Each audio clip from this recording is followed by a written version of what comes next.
Pemirsa Denpasar sane pindah ke wewidangan perkotaan sayan rajag ngelaksanayang inovasi ring widang pertanian. Yadiasun sektor utama sane keduenang kota Denpasar dan tenje sektor pertanian.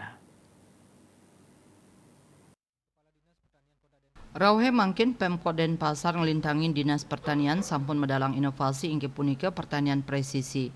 Ring pemargin nyane distan ngawigunayang teknologi drone anggen pemetaan lahan saha nguningayang haratanah.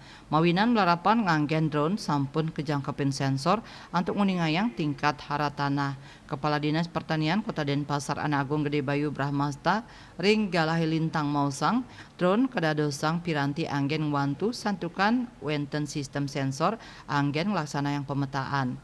Hasil saking pemetaan inucap petani sida nguningayang kuentenan unsur haratana mangdane sida kelaksanayang pupuk anu den pabuat.